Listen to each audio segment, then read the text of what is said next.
And I call the member for Charlestown. Thank you, Madam Acting Speaker. I also rise today to speak on the Children's Guardian Bill. As a member of the Parliamentary Committee on Children and Young People, I note the Minister's view that this bill is aimed at protecting the safety and well-being of children by creating a new act which consolidates the Children's Guardian's powers, functions and responsibilities into one piece of legislation. I will support any legislation that will strengthen and streamline laws in relation to protecting our children. The protection of children is an issue which I'm sure every person in this place feels strongly about. A child's safety is paramount, and I'm sure that every one of us want to make sure that we do everything in our powers to give young people the best possible start in life. The Office of a Children's Guardian was established under the Children and Young Persons Care and Protection Act in 1998 to promote the interests and rights of children and young people living in out-of-home care. In 2013, legislative changes expanded the role of the Office to be an independent government agency that works to protect children by promoting and regulating quality, child-safe organisations and services. The key aspects of this Children's Guardians Bill include moving the Children's Guardian's adoption functions and its children's employment functions and responsibilities regarding accreditation, monitoring and registration of out-of-home care into a standalone bill. It transfers the responsibility for the official visitors scheme in relation to children from the Ombudsman to the Children's Guardian. It transfers functions for the reportable conduct scheme from the Ombudsman's office to the Office of a Children's Guardian, and it makes changes to the reportable conduct scheme consistent with Royal Commission recommendations to go to harmonising reportable conduct schemes nationally.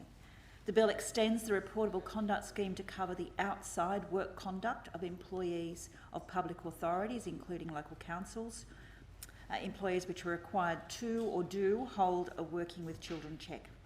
Volunteers and public authorities who deliver services to children will also have their outside work conduct covered. The amendments also extend the scheme to cover the inside and outside work of contractors and subcontractors of all entities if they hold or should hold a Working with Children check.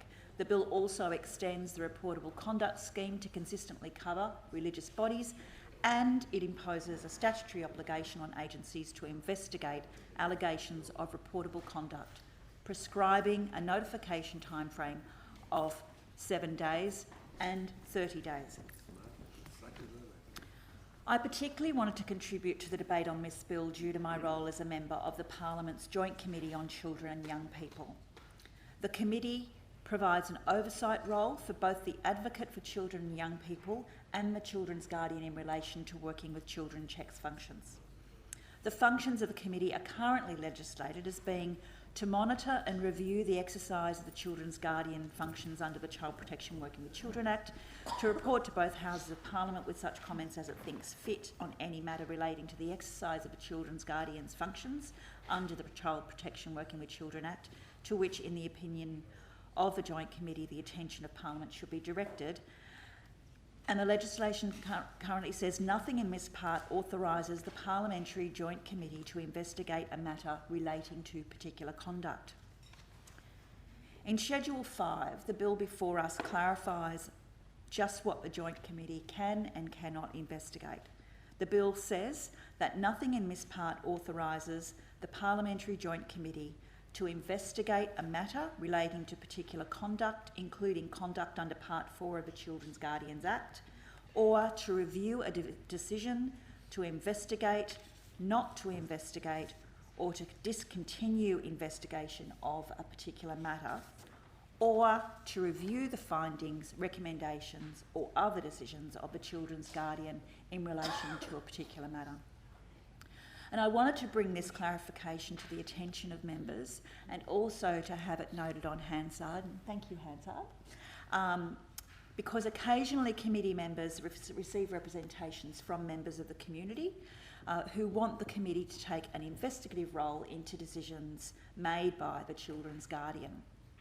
This bill makes it clear that the committee does not have the authority to undertake an investigation or review a decision of the Children's Guardian. This remains the purview of the New South Wales Civil Administrative Tribunal. And I am certainly of the view that it is right that the Committee for Children and Young People, at least certainly in its current form, should not get into determining the merits of a particular decision of the children's guardian. So the clarification that the bill provides in relation to the committee, I think, is sensible and it is proper. Madam Acting Speaker, this bill is aimed at improving the independence of the children's guardian's regulatory role to ensure that the protection of our children from abuse is a priority. Overall, it's a sensible and worthwhile bill, and as such, I'll not be opposing it.